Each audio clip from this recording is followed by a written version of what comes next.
Welcome you all.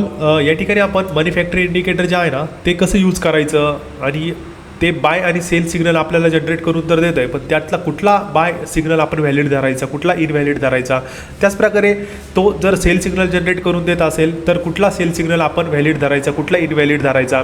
तर ह्या सगळ्याचं डेमॉन्स्ट्रेशन या ठिकाणी आपण घेणार आहोत. मनी फॅक्टरी इंडिकेटर जो आहे ना हा टोटली आपण बोलतो की व्हॉलेटिलिटी बेस आणि मोमेंटम बेस इंडिकेटर आहे.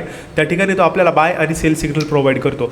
तर तो कशा पद्धतीने आपण यूज करू शकतो, कशा पद्धतीने आपल्याला यूज करायचा आहे, तर त्याचं डेमॉन्स्ट्रेशन आपण आता बघणार आहोत.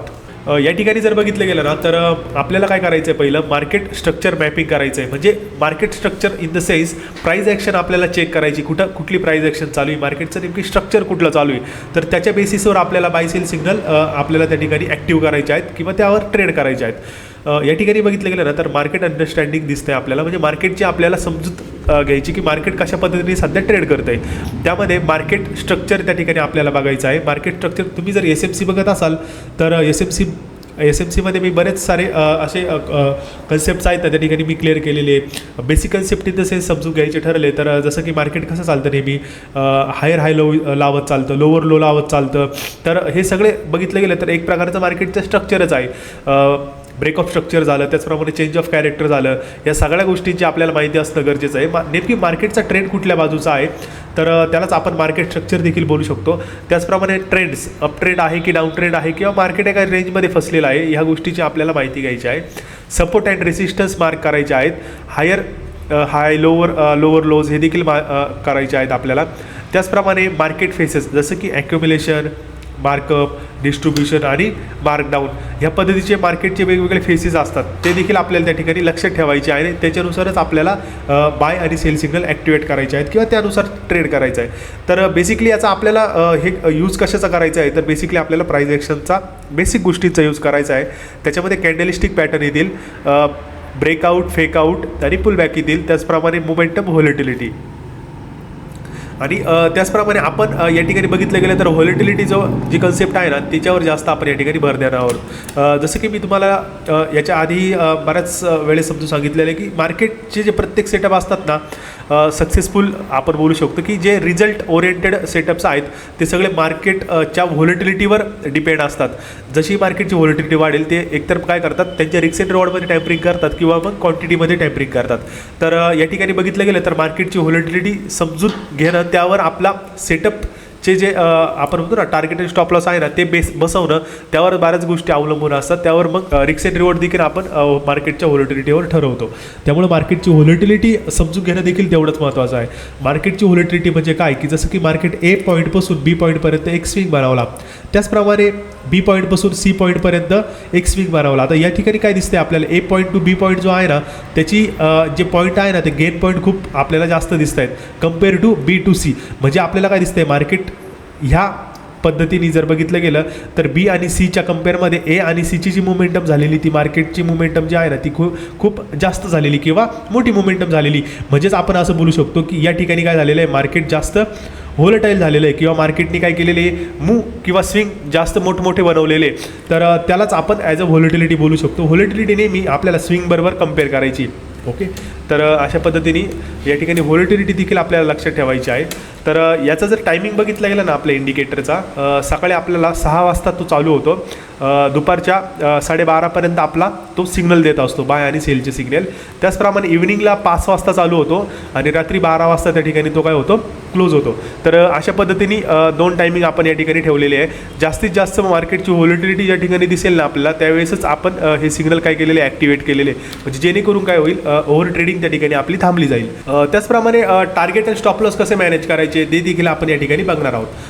जसं की बेसिक्समध्ये बघून घेऊ, it is a depend on the markets volatility. Example, if gold create average swing 15 points, म्हणजे या ठिकाणी काय करतोय गोल्ड 15 पॉईंटचं त्या ठिकाणी मोमेंटम करतोय. जसं की 42,000वर जसं की गोल्ड ट्रेड होतोय आणि 42,15वर तो त्या ठिकाणी वरती गेलेला आहे. म्हणजे ॲव्हरेज स्विंग जर बघितला गेला तर किती पॉईंटचा आहे या ठिकाणी, 15 पॉईंटचा आपल्याला दिसतोय. म्हणजे 150 पिप्सचा त्या ठिकाणी आपल्याला ॲव्हरेज व्हॉलेटिलिटी त्या ठिकाणी दिसते किंवा ॲव्हरेज स्विंग दिसतोय.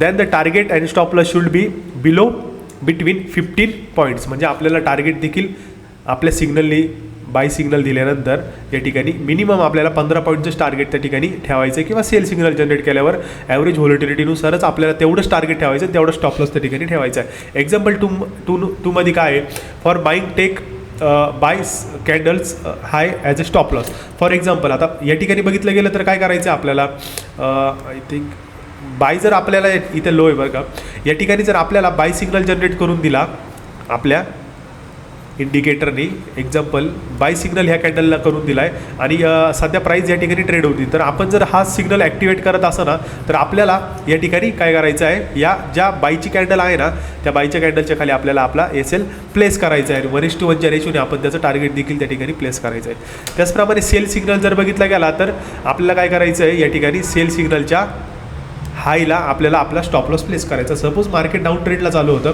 रेड कॅन्डल त्या ठिकाणी फॉर्म झाली आणि या ठिकाणी आपल्याला सेल सिग्नल जनरेट करून दिला या कॅन्डलच्या तिथे वरती, तर आपल्याला काय करायचं आहे, सपोज आपण जर इथे एंट्री करत असू ना तर सेल सिग्नलची जी कॅन्डल आहे ना तिच्या हायला आपल्याला त्याचा स्टॉप लॉस प्लेस करायचा आहे आणि 1:1च्या रेशोने आपल्याला त्याचं टार्गेट देखील प्लेस करायचं आहे. अशा पद्धतीने आपण काय करू शकतो, या ठिकाणी स्टॉप लॉस आणि टार्गेट मॅनेजमेंट त्या ठिकाणी करू शकतो.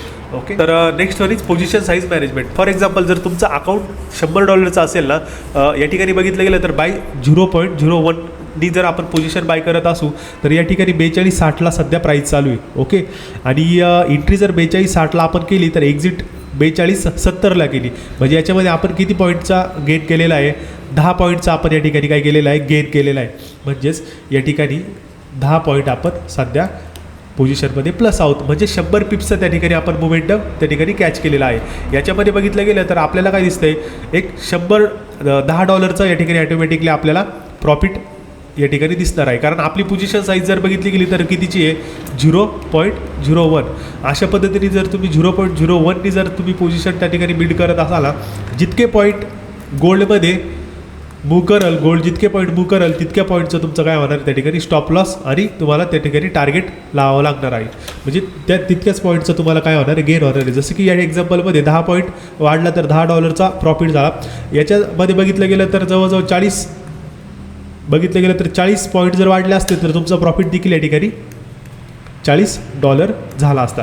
अशा पद्धतीने आपल्याला जर तुमचं अकाउंट $100 असेल तर 0.01नीच तुम्ही एंट्री करा. It is a mandatory risk and reward पर्पजसाठी. तर अशा पद्धतीने आपल्याला काय करायचं आहे, या साऱ्या गोष्टी मॅनेज करायच्या आहेत. आता हे सगळ्या गोष्टी शिकलो तर आपण काय करू, एक प्रॅक्टिकली मार्केटवर जाऊ, चार्टवर जाऊ आणि त्या ठिकाणी ना त्याची प्राईस ॲक्शन चेक करून आपल्याला कुठले सिग्नल बाय करायचे होते, कुठले नव्हते करायचे ते देखील आपण या ठिकाणी बघून घेऊ. मार्केटचं स्ट्रक्चर मॅपिंग करायचं आहे. आता मार्केटचं स्ट्रक्चर मॅपिंग करायचं म्हणजे काय, तर ॲज पर SMC थिअरी आपल्याला मार्केटचं त्या ठिकाणी ॲज पर SMC थिअरी आपल्याला मार्केटचं काय करायचं आहे, या ठिकाणी चेंज ऑफ कॅरेक्टर चेक करायचं आहे, त्याचप्रमाणे ब्रेक ऑफ स्ट्रक्चर चेक करायचं आहे, त्याचप्रमाणे मार्केटचे आपण बोलू शकतो की त्या ठिकाणी मार्केट हायर हाय लावतं आहे की लोवर लावतं आहे, कुठल्या ट्रेंडला सध्या मार्केट चालू आहे हे आपल्याला त्या ठिकाणी बघायचं आहे. त्याचप्रमाणे एक गोष्ट देखील आपल्यासाठी महत्त्वाची आहे, नेहमी एक गोष्ट लक्षात ठेवा, प्रिव्हियस स्विंग कुठल्या पद्धतीचा आलेला आहे ना, सध्या जर मोमेंटम या ठिकाणी चालू असेल तर प्रिव्हियस स्विंग जो आहे ना तो कशा पद्धतीने त्या ठिकाणी फॉर्म झालेला आहे तर ते देखील आपल्याला लक्षात ठेवणं तेवढंच महत्त्वाचं आहे. आपण जर या ठिकाणी बघत असाल तर या ठिकाणी काय दिसतंय, मार्केट हायर हाय लावीत वरती चाललेलं आहे आणि सध्या काय झालेलं आहे, ट्रेंड या ठिकाणी पॉज झालेला आहे. तर ह्या कंडिशनमध्ये आपल्याला काय करायचं आहे, जसंही बाय सिग्नल या ठिकाणी जनरेट होईल ना, ज्यावेळेस मार्केट अप ट्रेंडला राहील त्यावेळेस आपल्याला हा बाय सिग्नल ॲक्टिवेट करायचा आहे. म्हणजेच आपल्याला काय करायचं आहे, बाय सिग्नलला ट्रेड इनिशिएट करायचं आहे. अशा वेळेस जर बघितलं गेलं ज्यावेळेस मार्केट डाऊन ट्रेंडला राहील तर आपल्याला काय करायचं आहे, ज्यावेळेस मार्केट सेल सिग्नल, आपला इंडिकेटर सेल सिग्नल ह्या झोनच्या आसपास जनरेट करून आपल्याला देईल ना, त्यावेळेस आपल्याला सेल सिग्नल काय करायचं आहे, या ठिकाणी ॲक्टिवेट करायचं आहे. म्हणजे त्या सेल सिग्नलला आपल्याला ट्रेड करायचं आहे. ओके, आता ह्या एक्झाम्पलमध्ये आपल्याला काय दिसतंय, हा सिल्वरचा चार्ट आहे. सिल्वरमध्ये आपल्याला काय दिसतंय, मार्केट सिल्वर कंटिन्यू डाऊन साईडला ट्रेड होत होता, त्याच्यानंतर काय झालेलं आहे, डाऊन साईडला ट्रेड होता होता, यांनी कुठलाही स्विंग हाय प्रिव्हियस स्विंग हाय ब्रेक केलेलं नाही आहे, म्हणजे मार्केट स्टील बेरिश मोडमध्येच आहे. त्यावेळेस आपल्याला हे सेल सिग्नल जे आहेत ना हे ॲक्टिवेट करायचे, म्हणजे यांच्यावर आपल्याला ट्रेड करायचं आहे. जसंही सेल सिग्नल जनरेट होईल आपण ह्या सेल सिग्नल काय करायचं या ठिकाणी ट्रेड करायचा आहे. तर त्याच पद्धतीने या ठिकाणी बघितलं गेलं तर मार्केटने आत्ता काय केलेलं आहे, ट्रेड जो आहे ना त्याचा चेंज केलेला आहे. म्हणजेच आपण असं बोलू शकतो की मार्केटने या ठिकाणी काय केलेलं आहे, त्याचा ट्रेड बेरिश मोड करून तो आता काय झालेला आहे, बुलिश मोडकडे गेलेला आहे. मग आपण त्याच्यानंतर बघितले गेले तर या ठिकाणी बायचे सिग्नल ॲक्टिवेट करायचे. कंटिन्यू मार्केट आपल्याला अपसाईडला जाताना दिसतंय. जसंही आपल्याला बायचं सिग्नल आलेलं दिसेल आपण तो काय करणार आहोत, या ठिकाणी ॲक्टिवेट करणार आहोत. त्याच्यानंतर जर बघितलं गेलं तर आपल्याला चांगल्या प्रकारे टार्गेट देखील भेटलेला आहे. तर हा झाला सिल्वरचा एक्झाम्पल. आपण काय करून घेऊ, या ठिकाणी गोल्डचा एक्झाम्पल देखील बघून घेऊ. आता या ठिकाणी आपल्याला काय दिसतंय, मार्केटनी या ठिकाणी आपल्याला काय दिसतंय, अप ट्रेंड चालू आता, त्याच्यानंतर रिव्हर्सल फाइंड आउट झालेला दिसतोय. म्हणजे इथं सेल सिग्नल जनरेट करून दिला. त्याच्यानंतर जर बघितलं गेलं तर अगेन या ठिकाणी सेल सिग्नल आपल्याला जनरेट करून दिलेला दिसतोय. म्हणजे आपल्याला या ठिकाणी एंट्री करून आपल्याला काय करायचं आहे, 1:1 रेशोने त्याचं टार्गेट स्टॉप लॉस सेट करायचं आहे. फॉर एक्झाम्पल या ठिकाणी बघितलं गेलं तर आपल्याला काय करायचं आहे, जशी ही नेक्स्ट कॅन्डल फॉर्म होईल, आपल्याला हा जो सेल सिग्नल आहे ना, या सेल सिग्नलच्या वरती त्या ठिकाणी आपल्याला आपला SL पुट करायचा आहे, SL प्लेस करायचा आहे आणि 1:1 रेशोने त्या ठिकाणी आपलं पहिलं टार्गेट ठेवायचं आहे. इन केस जर आपल्या बाजूने मोमेंटम होत असेल तर 1:2 रेशोने देखील आपण काय करू शकतो, त्या ठिकाणी टार्गेट ठेवू शकतो. तर अशा पद्धतीने आपल्याला त्या ठिकाणी रिस्क अँड रिवॉर्ड मॅनेज करायचा आहे.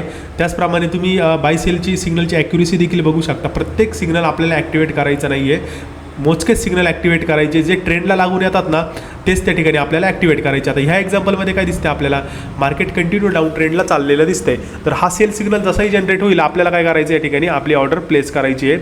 त्याचप्रमाणे 1:1 रेशोने आपल्याला त्याचं टार्गेट आणि स्टॉप लॉस देखील सेट करायचं आहे. स्टील मार्केट बघितलं गेलं तर बेरिश मोडमध्ये आपण काय करू शकतोय, या ठिकाणी सेल सिग्नल ॲक्टिवेट करू शकतो. तर अशा पद्धतीने आपल्याला सेल सिग्नल त्या ठिकाणी ॲक्टिवेट करायचा आहे. याच्यामध्ये जर बघितलं गेलं तर आता आपल्याला इथे काय दिसतंय, मार्केटनी गोल्डनी या ठिकाणी सपोर्ट घेतलेला दिसतोय. म्हणजे आपल्याला काय दिसतंय, ह्या झोनपासून गोल्ड काय करत आहे, कंटिन्यूस अपसाईडला त्या ठिकाणी ट्रेड होताना दिसतंय. मग हा जो बाय सिग्नल आहे ना, हा आता आपण काय करू शकतो, या ठिकाणी ॲक्टिवेट करू शकतो. म्हणजे मार्केटनी ज्यावेळेस मोमेंटम चेंज केला त्यावेळेस आपण काय करू शकतो, या ठिकाणी आपला मोमेंटमनुसार आपण काय करू शकतो, आपला बायसनेस चेंज करू शकतो. आता बघितलं गेलं तर आपण अपसाईडसाठी देखील ट्रेड करू शकतो. अगेन जर बघितलं गेलं तर मार्केटची ब्रेथ म्हणजे मार्केटची व्हॉलेटिलिटी आपल्याला चांगल्या प्रकारे दिसते. त्याच्यामुळं हा जरी सिग्नल आपण डाऊन साईडला ट्रेड केला असता तरी याच्यामध्ये देखील आपण चांगला प्रॉफिट जनरेट करू शकलो असतो. आता ह्या एक्झाम्पलमध्ये ॲज पर माय थेरी मी जसं सांगितलं होतं तुम्हाला, ज्यावेळेस मार्केट अप ट्रेंड राहील, प्रिव्हियस स्विंग आपल्याला कसा दिसतोय, बुलिश दिसतोय बाय साईडचा. नेक्स्ट जसं ही मार्केट काय झालं, रिट्रेसमेंटसाठी आलं, लिक्विडिटी ग्रॅप केली, अगेन अपसाईडला गेलं. अपसाईडला जाताना आपल्याला आपल्या बॉटनी काय केलेलं आहे, किंवा आपल्या इंडिकेटरने त्या ठिकाणी काय केलेलं आहे, बाय सिग्नल जनरेट करून दिलेला आहे. मग आपल्याला काय करायचं या ठिकाणी, अशा पद्धतीने आपली बायची ऑर्डर त्या ठिकाणी प्लेस करायची. 1:1 रेशोने आपल्याला त्या ठिकाणी टार्गेट आणि स्टॉप लॉस पुट करायचं आहे. तर अशा पद्धतीने आपल्याला ही स्ट्रॅटर्जी यूज करायची आहे. जसं की मी तुम्हाला सांगितलं, आपली जी स्ट्रॅटर्जी आहे ना ती मार्केटच्या व्हॉलेटिलिटी आणि मोमेंटम बेसवर डिपेंड आहे. त्याच्यामुळे मार्केटची जेवढी आपल्याला व्हॉलेटिलिटी चांगली दिसेल तेवढं आपल्यासाठी चांगलं. मार्केट ज्यावेळेस चॉपी होईल, एका झोनमध्ये फसेल, आपल्याला ते मार्केट टोटली अवॉइड करायचं आहे. त्या ठिकाणी आपली स्टॉप लॉस होण्याची शक्यता खूप सारी जास्त आहे. तर बेसिकली एक गोष्ट तुम्हाला आता समजली असेल की मार्केट ट्रेंडनुसार आपण काय करत आहोत, या ठिकाणी ट्रेड घेत आहोत. म्हणजे आपण मार्केट अगेन्स्ट फाईट नाही करत आहे, मार्केटच्या बरोबर आपण त्या ठिकाणी काय करतोय, एंट्री करतोय. म्हणजे मार्केटला लागून आपण एंट्री करतोय. मार्केट जर बुलिश असेल तर आपण बाय सिग्नलच ॲक्टिवेट करतोय, मार्केट जर बेरिश असेल तर आपण सेल सिग्नलच त्या ठिकाणी ॲक्टिवेट करतोय. आता याच्यामध्ये टाईम फ्रेम कुठला यूज करायचा, टाईम फ्रेम तुमच्या बेसिकली बघितलं गेलं तर ॲज पर युअर एक्सपिरियन्स. पण मी जर बघितलं गेलं माझी ॲक्युरेसी 15 मिनटावर खूप जास्त आहे, त्यामुळे मी 15 मिनटाचाच टाईम फ्रेम त्या ठिकाणी यूज करतो. तुम्ही देखील 15 मिनटाचाच यूज करा. एंट्रीसाठी तुम्ही छोटा टाईम फ्रेम यूज करा, ओके. पण मला वाटतं की 15 मिनटाच्या आसपासचाच टाईम फ्रेम तुम्ही यूज करा. 5 मिनटावर खूप सारे सिग्नल तुम्हाला त्या ठिकाणी आलेले दिसतील. त्याचं एकच कारण की त्या ठिकाणी प्राईस काय होईल, त्याच ठिकाणी ट्रेड होताना तुम्हाला दिसेल. त्याच्यामुळं मग बघितलं गेलं तर 5 मिनटावर खूप सारे सिग्नल येतील. अदरवाईज 15 मिनटं बघितले तर 15 मिनटाची ॲक्युरेसी तुम्हाला ॲटोमॅटिकली वाढलेली दिसेल. जसाही तुम्ही टाईम वाढवशाल तसंही बघितलं गेलं तर तुमची ॲक्युरेसी ॲटोमॅटिकली वाढलेली आपल्याला दिसेल. मग तुम्ही मोठमोठे ट्रेड देखील त्या ठिकाणी करू शकता. तर ठीक आहे, अशा पद्धतीने आपण काय करू शकतो आहे, आपल्या याच्यावर एंट्री करू शकतो आहे. यात ॲडिशनल पॉईंट असा आहे की जर तुमचा एखादा सेटअप असेल, सेटअपला लागून जर आपले बाय सेल सिग्नल येत असतील ना तर अजून गुड अँड बेटर तुम्ही चांगल्या पद्धतीने त्या ठिकाणी एंट्री आणि एक्झिट अजून पण चांगली करू शकता. तर ठीक आहे, आय होप की एवढी इन्फॉर्मेशन इनफ होती तुमच्यासाठी. आपल्या इथे देखील अजून एक एक्झाम्पल आहे. प्राईस डाऊन ट्रेंडला चालू होती, सेल सिग्नल आला, या ठिकाणी जरी आपण ट्रेड घेतला असता 1:3चा आपण या ठिकाणी रिस्क अँड रिवॉर्ड त्या ठिकाणी गेन करू शकत होतो. तर आय होप की ही इन्फॉर्मेशन तुम्हाला हेल्पफुल असणार आहे. याच्यामधूनच बऱ्यापैकी तुम्हाला ट्रेड फाइंड आउट होतील. आणि ट्रेड करताना एक गोष्ट नेहमी लक्षात ठेवा, risk and reward is must. Risk and reward खूप महत्त्वाचा आहे. अदरवाईज तुम्ही कितीही चांगला सेटअप असो तुमचा, तुम्हाला त्या ठिकाणी बघितलं गेलं तर अकाउंट वॉश आउटच व्हायचे चान्सेस जास्त आहेत. $100 तुम्ही 0.01च्या वरती गेलेच नाही पाहिजे, 0.01च त्या ठिकाणी यूज केले पाहिजे. हां, जर तुमचं अकाउंट बघितलं गेलं ना $500 जर असेल ना, तर त्या ठिकाणी 0.03 0.04पर्यंत त्या ठिकाणी तुम्ही मजल मारा. अदरवाईज बघितलं गेलं तर याच्यावरती तुम्ही या पोझिशन साईजला जाऊ नका. इंडिकेटर जर तुम्हाला या पद्धतीने मिळवायचं असेल तर तुम्ही ह्या प्रोसेसने जाऊ शकता. ओके, 0FXचं अकाउंटचं ओपन करा. मिनिमम बघितलं गेलं तर याच्यामध्ये $40चं अकाउंट फर्स्ट ओपन होतं, स्टँडर्ड अकाउंट. त्याच्यानंतर मला तुम्ही मेसेज करा की मी अकाउंट ओपन केलेलं आहे आणि मी त्या ठिकाणी ट्रेड देखील करतो आहे. तर तुम्हाला मी विथिन सेकंड मिनटाला या ठिकाणी बाय सेल सिग्नल देणारं माझं जे इंडिकेटर आहे ना ते तुम्हाला त्या ठिकाणी देणार आहे. ओके, आणि अदरवाईज हा एक रस्ता आहे. आणि अजून एक रस्ता काय, तर हे इंडिकेटर जर तुम्हाला पाहिजे नसेल तर मंथली याचे चार्जेस आहे. याच्यावर जर बघितलं गेलं तर मी मंथली एक $2,000 चार्जेस त्या ठिकाणी काय करतो आहे, चार्ज करतो आहे. $2,000 या ठिकाणी तुम्ही पेड करून हे इंडिकेटर तुमच्या चार्टवर त्या ठिकाणी तुम्हाला दिसणार आहे. तर तुम्हाला काय करायचं आहे, फक्त मला तुमचा जो पण ट्रेडिंग व्ह्यूचा ID असेल ना, वरती तुम्हाला ट्रेडिंग व्ह्यूचा ID दिसत असेल, तो ID तुम्ही मला काय करा, त्या ठिकाणी शेअर करा. त्यानंतर बघितलं गेलं तर तुम्हाला ही सगळी एकतर 2 ऑप्शनपैकी एक निवडा. एकतर ब्रोकर अंडर अकाउंट ओपन करा, अदरवाईज मग $2,000 त्या ठिकाणी मला पेड करा. मंथली तुम्हाला ॲटोमॅटिकली हे इंडिकेटर तुमच्या चार्टवर दिसणार आहे. त्या ठिकाणी बघितलं गेलं तर इंडिकेटरमध्ये जायचं आहे तुम्हाला आणि इन्व्हाइट ओनलीमध्ये अशा प्रकारचं तुम्हाला ते इंडिकेटर आलेलं दिसेल. त्या ठिकाणी क्लिक करायचं आणि जसंही तुम्ही क्लिक करशाल ना तर ते इंडिकेटर तुमच्या चार्टवर ॲटोमॅटिकली अशा पद्धतीने लागलेलं दिसेल. त्याच्यानंतर काय करायचं आहे, सेटिंगमध्ये जाऊन या ठिकाणी ट्रायंगल अप, बुलिश साईडला ट्रायंगल अप करायचं आहे आणि बेरीज ज्यावेळेस आपण सेल सिग्नल जनरेट होईल त्यावेळेस आपल्याला ट्रायंगल डाऊन करायचं आहे. त्यावेळेस मग तुम्हाला ॲटोमॅटिकली आपल्या चार्टवर म्हणजे तुमच्या चार्टवर हे बाय सेल सिग्नल आलेले दिसतील. आय होप की ही इन्फॉर्मेशन तुमच्यासाठी इनफ आहे. काही क्वेरीज वगैरे असतील तर तुम्ही मला पर्सनली DM मेसेज करू शकता. चांगल्या पद्धतीने इंडिकेटर यूज करा आणि कमीत कमी क्वांटिटीनी सुरुवात करा. सुरुवातीला बघितलं गेलं तर लोवेस्ट टू लोवेस्ट चालू करा आणि त्याच्यानंतर ज्यावेळेस तुम्हाला समजेल की माझी ॲक्युरेसी वाढलेली आहे, ह्या इंडिकेटरवर नक्की आपल्या माइंडसेटनुसार कसं ट्रेड करायचं ज्यावेळेस तुम्हाला समजेल त्यावेळेस तुम्ही काय करू शकता, तुमचे अकाउंट साईज ॲटोमॅटिकली वाढू शकता.